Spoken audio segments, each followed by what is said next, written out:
इसमें सबसे पहला अभ्यास हम करेंगे वज्रासना, जिसे डायमंड पोज भी कहा जाता है।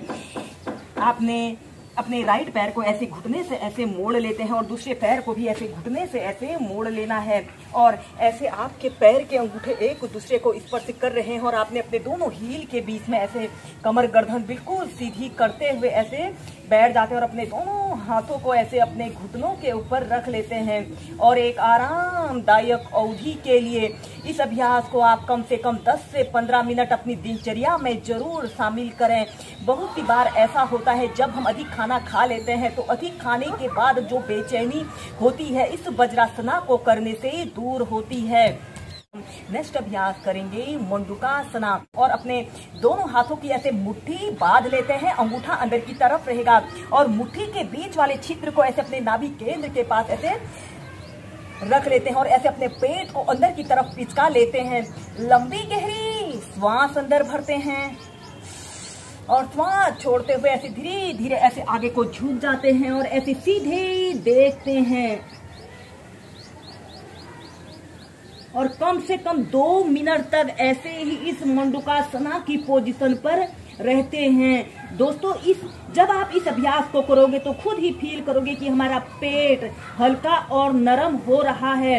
जिन लोगों को बेली फैट की शिकायत होती है उन लोगों ने भी इस अभ्यास को जरूर प्रैक्टिस करना चाहिए।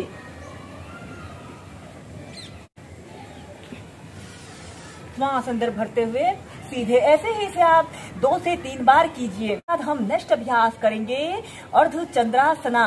आपने ऐसे घुटनों के बल ऐसे खड़े हो जाना है और फिर अपने दोनों हाथों को ऐसे अपने कमर के पास ऐसे रख लें और श्वास अंदर भरते हुए ऐसे अपने शरीर को पीछे की तरफ स्ट्रेच करें। ऐसे अर्धचंद्रासना की पोजीशन पर आते हैं या फिर अपने दोनों हाथों को ऐसे अपने कंधों के पास ऐसे रख लें। 30 सेकंड तक ऐसे ही रुकें।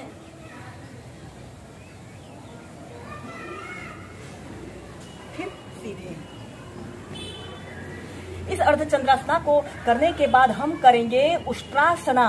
ऐसे ही वज्रासना की पोजीशन पर ऐसे बैठ जाते हैं और फिर घुटनों के बल ऐसे खड़े हो जाना है और अपने दोनों घुटनों के बीच में थोड़ा सा स्पेस रख सकते हैं जिससे कि इस अभ्यास को करने में आसानी रहे। और फिर अपने हाथों से ऐसे अपने तख्तों को पकड़ लेते हैं और ऐसे अपने सिर को पीछे की तरफ लटका लें और कम से कम 30 सेकंड से लेकर 2 मिनट तक ऐसे ही उष्ट्रासना की पोजीशन पर रहते हैं।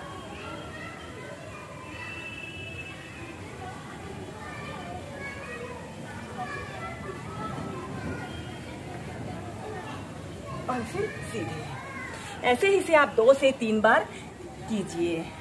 हम नेक्स्ट अभ्यास करेंगे वीरासना और फिर इसके बाद आपने अपने राइट पैर को ऐसे घुटने से ऐसे मोड़ लेते हैं। ऐसे अपने पैर को ऐसे लेफ्ट घुटने के पास ऐसे रख लें और अपने हाथ को ऐसे अपने घुटने के पास रखते हुए ऐसे अपनी ठोड़ी को ऐसे अपनी हथेली के पास रख लें और एक हाथ को ऐसे अपने घुटने के पास रखते हुए ऐसे अपनी आंखों को बंद करते हुए अपने तन मन को शिथिल छोड़ दें और अपना ध्यान अपने श्वासों के आवागमन पर रखते हुए इस अभ्यास को कीजिए।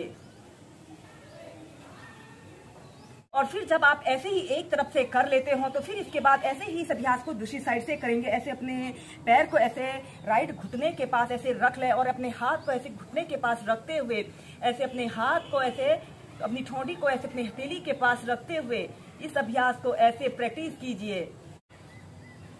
ऐसे ही कम से कम 5 मिनट तक आप इस अभ्यास को एक आरामदायक स्थिति में प्रैक्टिस कर सकते हैं।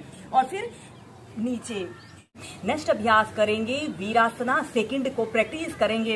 वीरासना सेकंड को करने के लिए आपने ऐसे ही वज्रासना की पोजीशन पर ऐसे बैठ जाते हैं और फिर इसके बाद आपने ऐसे घुटनों के बल ऐसे खड़े हो जाना है और अब आपने अपने राइट पैर को उठाकर लेफ्ट थाइस के पास ऐसे रखते हैं और ऐसे अपने घुटने को जमीन पर ऐसे रख लेते हैं। ऐसे अपने दोनों पैरों के बीच में ऐसे आधे से या 1 फीट का ऐसे स्पेस रख सकते हैं जिससे कि इस अभ्यास को करने में आपको आसानी रहे। और ऐसे अपने दोनों हाथों को प्रणाम मुद्रा बनाकर ऐसे अपने छाती के मध्य में रख लेते हैं और किसी एक वस्तु पर अपने ध्यान को केंद्रित करते हुए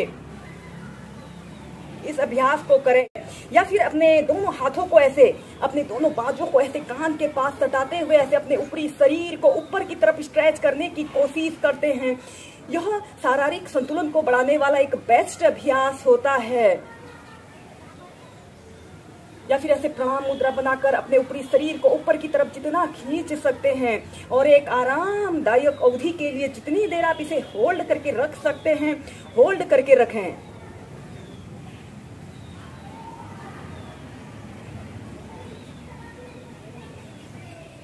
और फिर नीचे